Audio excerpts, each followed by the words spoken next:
At first glance, the photograph offers nothing unusual. It is a late 19th century studio portrait, the kind produced by the thousands across American cities and river towns. An African American mother sits centered in a carved wooden chair, her posture upright, composed. Two grown daughters stand at her sides, close enough that their skirts brush the chair legs. Their clothing is formal and carefully pressed. Dark dresses with high collars, modest lace, sleeves tailored to hide the wrist. Behind them, the painted backdrop depicts a classical garden, pale columns, distant foliage, an artificial serenity meant to suggest refinement and permanence. The women's expressions are calm, not smiling, but not stern either, the kind of neutrality demanded by long exposures and heavy glass plates. The image could be filed away among hundreds of others and forgotten without consequence. But the longer the eye lingers, the harder it becomes to ignore a single detail. The hands. The mother, identified by later notation as Mary Caldwell, does not rest her hands naturally in her lap. Her fingers are arranged with precision, bent and extended in a deliberate configuration that resists relaxation. The pose would have required effort to maintain. Her daughters, Lily and Nora, mirror one another on either side. Each places a hand on Mary's shoulder, but their fingers do not rest. They point, subtly, identically, toward the woman seated between them. It is not affectionate. It is not casual. It is intentional. Before we continue, make sure to subscribe, hit the notification bell, and comment where you're watching from. Once noticed, the hands become impossible to unsee. The symmetry is exact. The daughter's gestures align as though rehearsed. Mary's fingers form a shape too deliberate for chance, too controlled for comfort. Studio portraits of the era demanded stillness, but not tension. Subjects were instructed to relax their hands, to fold them softly, to let them disappear into the composition. These hands refused to disappear. The photograph surfaced without explanation, folded inside a private estate collection, passed quietly through 3 generations. No date was written on the mount. No studio name visible at first glance, only the faint indentation of age and the unmistakable gravity of something preserved with care. The initial assumption, that it was merely an example of late Victorian dignity, collapsed under closer inspection. Women in the 1890s were posed according to strict conventions. Hands were considered problematic, prone to movement, blur, and awkwardness. Photographers minimized them whenever possible. Yet here, the hands are the message. They occupy the visual center as clearly as the faces. And more troubling still, each position requires conscious muscle engagement. During long exposures, even slight strain caused tremor. For 3 women to hold these exact gestures simultaneously suggests instruction, practice, purpose. This was not a moment captured. It was a signal executed. The expressions reinforced the unease. There is no warmth between mother and daughters, no familial softness. Instead, their faces carry something closer to resolve, an awareness that this image mattered beyond memory, that it would be used. Later enlargement of the glass negative revealed another anomaly, a studio mark etched faintly into the corner, partially scratched away as if deliberately obscured. The mark did not lead to New York or Chicago, where many assumed it must originate. It led to Evansville, Indiana, a city where African American families lived in a fragile state of conditional freedom, technically emancipated, practically vulnerable. During the same decade this photograph was taken, property records in the region show a disturbing pattern. Black-owned homes seized due to insufficient proof of identity. Marriages dismissed as invalid. Entire family lines erased by clerks who claimed documentation could not be verified. In such a world, a photograph was not sentiment, it was proof. This portrait does not commemorate a family, it asserts one. The hands are not decorative, they are declarative. And once that possibility enters the mind, the photograph shifts entirely. What first appeared serene becomes defensive. What seemed dignified becomes urgent. This was not meant for a mantle. It was meant to be produced, quickly, silently, when someone demanded answers. Who are you? Do you belong here? Can you prove it? The image answers without words. Three women, one family, witnessing one another, and waiting. The historian who first received the photograph did not react with fascination. He reacted with unease. It arrived folded inside a narrow envelope from a private estate in St. Louis. No letter, no provenance, only a note from the executor stating that the image had been kept apart from the others. That detail alone was enough to raise suspicion. Families preserved what they loved together. What they feared, they isolated. At first, the historian assumed the discomfort came from the familiar weight of post-Reconstruction history. African American portraits from the 1890s often carried a quiet defiance, newly purchased dignity, rendered in wool and lace. But within minutes of studying the image under lamplight, he realized the discomfort had a different source. In the 1890s, women were not posed like this. Studio photography was rigid, almost militaristic. Subjects were positioned according to formulas refined to reduce blur and human unpredictability. Chairs angled slightly left. Chins lifted but not proud. Hands, always the problem, were instructed to rest naturally, folded, or hidden altogether. Any tension in the fingers risked motion. Any deviation risked the photographer's reputation. This portrait violates every one of those rules. Mary Caldwell's hands do not rest. They assert. The shape they form is neither relaxed nor ornamental. It demands conscious control, sustained across the exposure. Her daughter's gestures are worse, symmetrical, deliberate, identical.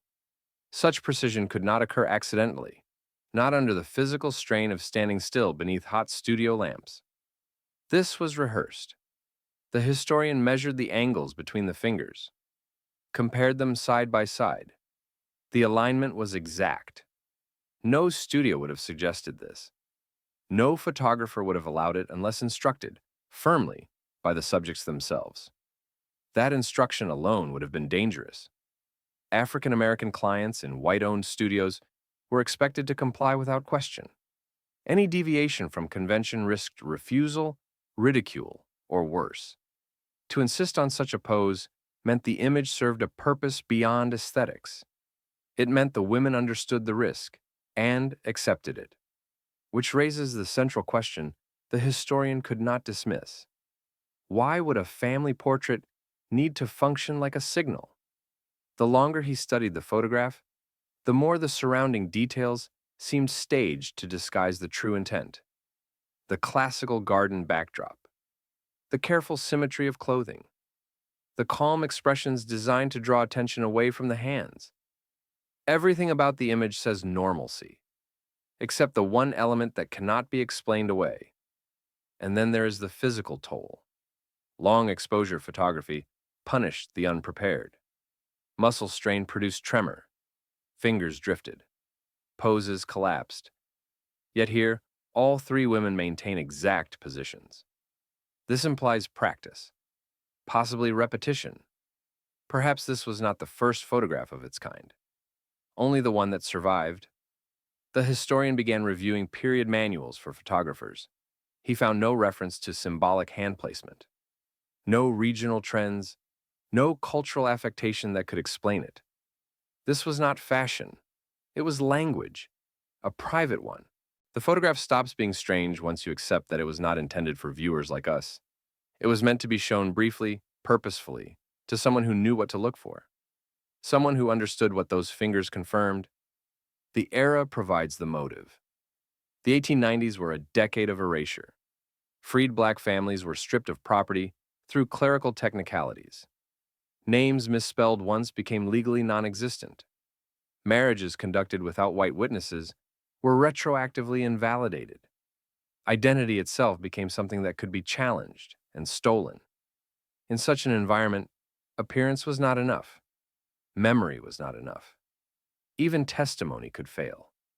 But a photograph, deliberately constructed, internally consistent, and mutually witnessed, could become something else entirely. Not art, not sentiment, evidence. By the end of the week, the historian no longer referred to the image as a portrait. He labeled it what it had always been, a record of compliance with rules that were never written, and resistance to rules that were never meant to be broken. The confirmation came not from the faces, nor from the hands, but from the edge. When the glass negative was finally removed from its paper sleeve and examined under magnification, a faint incision appeared along the lower corner.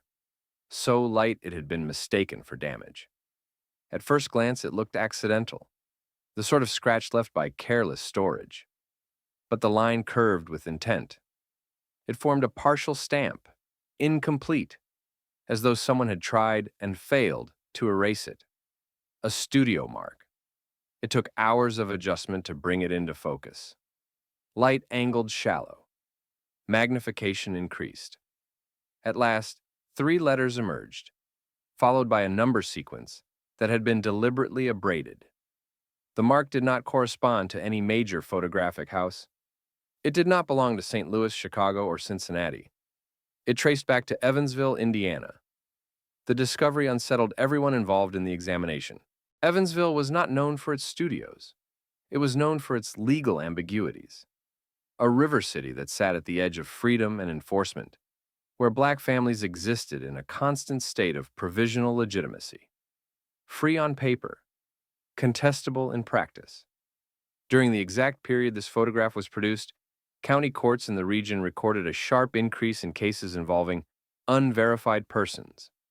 Property deeds were voided because names could not be confirmed. Marriages were dismissed because witnesses had died or moved on. Entire family lines were unraveled by clerks who claimed the paperwork was insufficient. In several cases, the court records ended abruptly. Not resolved, declared invalid. Identity itself had become fragile. The historian cross-referenced the studio mark with municipal logs and found something more troubling. Evansville studios serving African-American clients operated quietly and irregularly. Their records were incomplete. Several were forced to close without explanation. One photographer vanished entirely after 1894, his equipment seized under disputed claims of unpaid fees. What replaced him was silence. That silence explains the mark's condition. It had not faded with time. It had been scraped. Someone had attempted to remove the studio's trace, as though the origin of the photograph was as dangerous as its contents. The implication was unavoidable. This image was not meant to circulate widely. It was not commissioned for display. It existed for a single purpose: verification. A photograph could outlive testimony. It could survive a burned ledger or a hostile clerk. When presented at the right moment, to the right official, it could establish continuity. 3 people, 1 family, mutually acknowledging one another under oath without words. The hand gestures begin to make sense in this context. They were not decorative codes, they were identifiers, positions indicating who stood as family head, who stood as dependent, who stood as witness. A silent grammar constructed for moments when speech invited danger. The studio mark confirms that this practice was local, discreet, and necessary. Evansville was a city where African American freedom was legal, but perpetually questioned, where survival required proof that could not be easily dismissed. The photograph is not hopeful once you understand this. It is defensive. Every element of it resists erasure. The symmetry, the repetition, the strain held in the fingers, the calm expressions masking vigilance. These women did not pose to be remembered. They posed to remain. The corner mark, damaged and hidden, is the final admission. This image was protected not because it was precious, but because it was dangerous in the wrong hands. A photograph suddenly was more than memory. It was evidence. The next revelation did not come from archives, but from absence. When the historian began tracing similar photographs, family portraits taken by African American clients in the same decade, he noticed a pattern that did not align with custom. These images were rarely framed, rarely displayed. They did not appear in parlor albums or on mantelpieces where family history was meant to be seen. Instead, they were stored apart, wrapped in cloth, hidden in drawers, slipped between legal papers, folded into Bibles whose pages bore no marginal notes, except dates and names written in careful ink. These photographs were not treated as sentimental objects. They were preserved like documents. That distinction matters. In the 19th century, photography served memory. It softened loss. It marked marriages, births, survivals. Families displayed portraits proudly, even when poverty demanded sacrifice to afford them. To hide a photograph was unusual.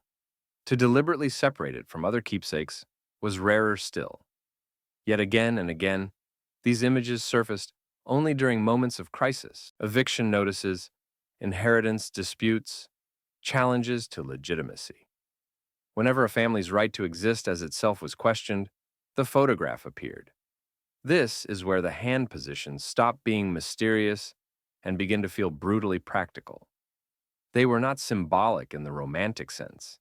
They were functional markers. Each configuration corresponded to a role: head of household, dependent, corroborating witness. The image did not need explanation to those who understood it. It needed only recognition. The women held those poses because they had to. Further research revealed that these photographs were often commissioned quickly, sometimes within days of a lawsuit being filed, sometimes immediately after a death. They were produced under pressure, not celebration. A studio visit became an act of preparation. The camera did not record affection, it recorded readiness. Mary Caldwell's portrait fits this pattern precisely. There is no softness in the composition, no gesture of intimacy. The daughters do not lean into their mother. They stand alert, upright, aware. Their hands declare alignment, not love. This is not a family gathering. It is a formal assertion of structure. The historian came to understand that the photograph's true audience was not the future. It was the present, specifically, officials who demanded proof but refused testimony, clerks who doubted oral history, judges who dismissed witnesses whose names did not appear neatly in ledgers. The photograph replaced speech. If questioned, it could be produced without explanation. Its internal consistency did the work.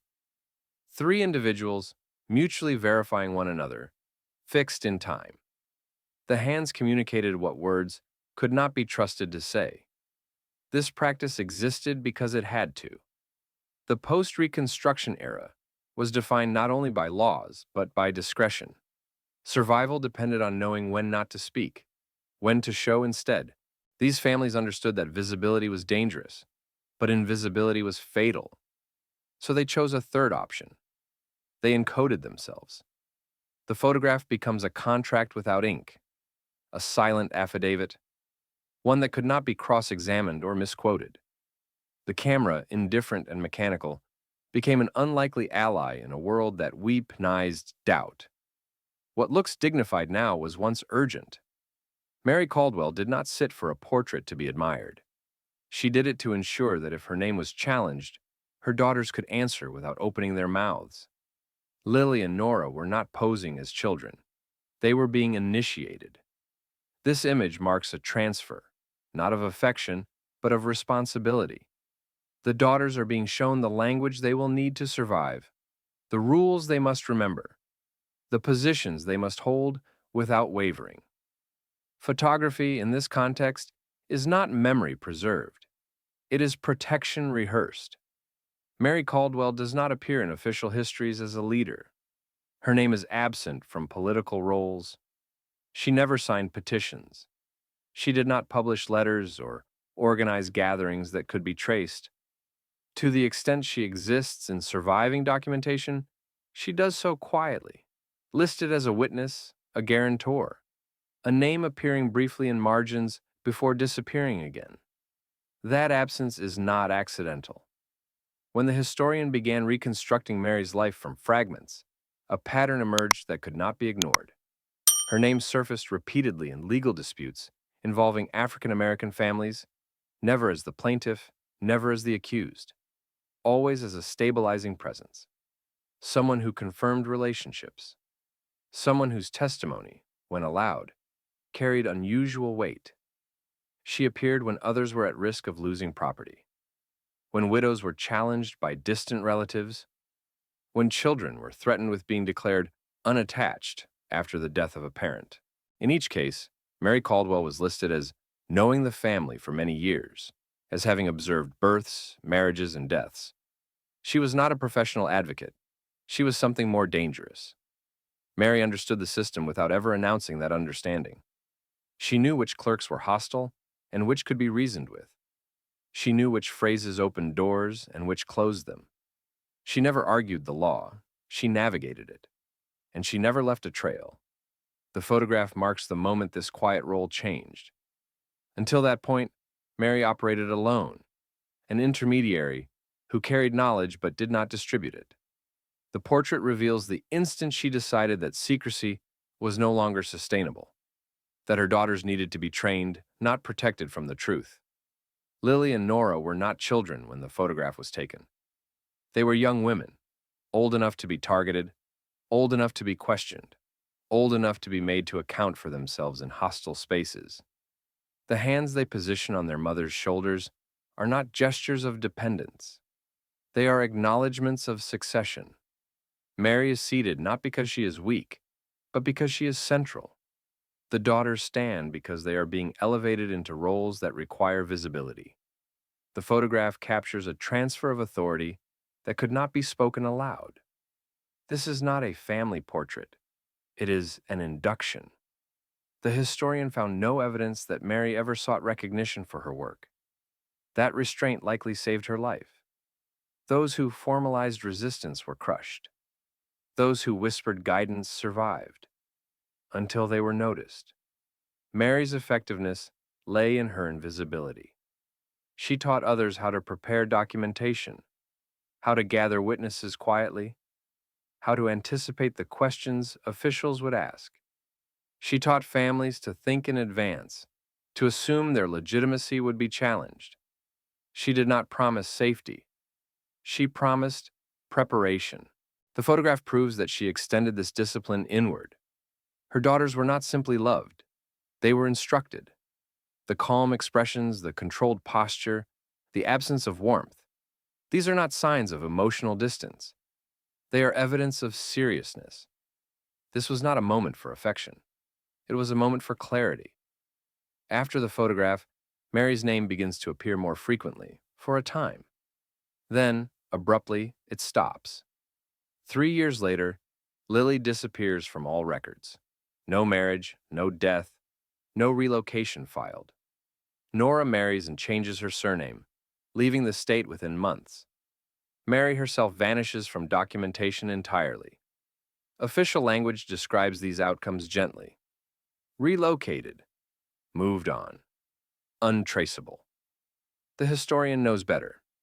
This is what happens when a system recognizes resistance and responds not with punishment, but with erasure.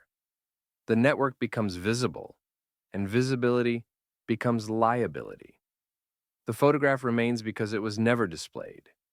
It survived because it was understood as dangerous. Mary Caldwell was not just a mother. She was infrastructure. And when that infrastructure was threatened, it dissolved exactly as it had been designed to, quietly, completely, leaving behind only fragments that refused to explain themselves. Systems designed for survival rarely fail all at once.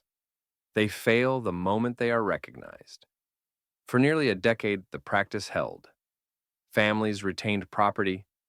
Names persisted across censuses that otherwise erased them. Disputes ended quietly when a photograph was produced, and nothing more was said.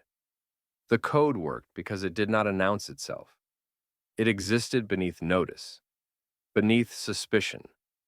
Then, Abruptly, it stopped. The records reveal the change not through violence or arrest, but through absence. A subtle tightening. Files that once accepted photographic evidence now demanded supplemental proof. Clerks began asking questions they had never asked before. Judges requested additional witnesses, then dismissed them as unreliable. The system did not outlaw the practice. It rendered it insufficient. Someone had noticed the pattern. The photograph of Mary Caldwell and her daughters dates to just 3 years before that shift. In retrospect, it stands at the edge of safety, the last moment before discretion became danger. Afterward, the consequences appear with chilling precision. Lily vanishes first. There is no death certificate, no marriage record, no property transfer. She does not appear in census rolls under her own name or any variation of it. It is as if she stepped out of the archive entirely. Historians recognize this pattern well. It is what disappearance looks like when someone chooses, or is forced, to become untraceable. Nora's fate is different, but no less telling. She marries within 2 years of the photograph, changes her surname, moves across state lines. Her new identity is clean, documented, unremarkable. She does not appear as a witness again. She does not surface in disputes. Whatever knowledge she carried, she took with her and buried. Mary Caldwell is last. Her name ceases to appear not long after Lily's disappearance. No notice of death, no relocation filed, no estate. The woman who once stabilized others leaves no trace of her own ending. This is not an accident.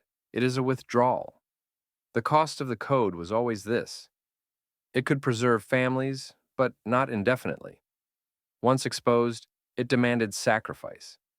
Those most central to it were the first to vanish. Survival required dispersion, silence, forgetting. Other photographs from the same Evansville studio follow the same arc. They exist briefly, then stop. Not because families ceased to need protection, but because the protection had become legible to those who benefited from erasure. Historians often ask why resistance appears fragmented in this era, why networks dissolve without confrontation. The answer lies here. Open defiance invited annihilation. Quiet systems survived only so long as they remained invisible. Once seen, they had to be abandoned. The photograph survives because it was never used publicly. It was never presented in court. It was never challenged. It remained dormant, passed hand to hand, not as evidence, but as reminder, a warning, not a weapon. Mary Caldwell likely understood this before anyone else. Her disappearance is not failure. It is the final act of the discipline she practiced all along. She removes herself before the system can remove her. The daughter's divergence, one erased, one assimilated, reflects the only two paths left. Neither is safe. Both are survival. The code did not collapse because it was weak. It collapsed because it worked long enough to be noticed. And in a world that punished Black continuity as threat, even survival could not be allowed to scale. What remains is the image. Not triumphant, not tragic, simply intact. A record of a system that held until it had to disappear. This photograph survived because it was never allowed to become an object of affection. It was not framed. It was not displayed in a parlor or shown to guests. No one pointed to it and said, "This is my mother," or "These are my daughters." It lived folded, hidden, transferred quietly from hand to hand without ceremony. Its survival depended on restraint. That is the final discipline the image teaches. When historians speak of what endures, they often mean what was loved enough to be preserved. This photograph contradicts that belief. It endured because it was feared, because everyone who handled it understood that it carried weight far beyond sentiment. To display it would have been to misunderstand it. The portrait is calm because panic would have betrayed its purpose. It is dignified because dignity invited less scrutiny than desperation. Every choice in its construction was designed to make it unremarkable at a glance. and undeniable to those who knew how to read it. Time did not weaken it. Time protected it. As decades passed, the hands lost their urgency for those who inherited the image without context. The code faded. The language died with the people who needed it. Eventually, the photograph became what it pretended to be all along, an ordinary family portrait. That transformation is why it survived the 20th century. Archivists catalog objects they can explain. Clerks discard what confuses them. This image avoided both fates by becoming invisible in plain sight. It waited. Only now, with the distance of safety and the arrogance of hindsight, does its true function reemerge. And even now, it does so reluctantly, resisting full interpretation. There are parts of it that cannot be recovered, specific meanings lost, with those who held them in their bodies, not their words. That loss is not accidental. It is the cost of survival. The photograph does not resolve its story. It refuses closure. Mary Caldwell's end remains undocumented. Lily's disappearance remains total. Nora's assimilation leaves no trace of what she once knew. There is no final reckoning, no justice uncovered, no names restored. This is not an oversight. It is the truth of how power erases. The image stands as evidence, not of triumph, but of containment, of resistance engineered to leave as little trace as possible, of a system designed to protect people who understood that permanence was dangerous. What remains is silence, shaped carefully into form. Look at the hands again. They are not pleading. They are not defiant. They are steady. They say, "We were here," not loudly enough to be punished, not softly enough to be dismissed. The photograph does not ask to be admired. It does not seek recognition. It waits, just as it always has, for someone patient enough to understand that survival sometimes requires becoming indistinguishable from what the world expects to see. Sometimes the darkest histories do not announce themselves with violence or spectacle. They sit upright, they dress carefully, they arrange their fingers with intention, and they wait for a future that was never supposed to look back.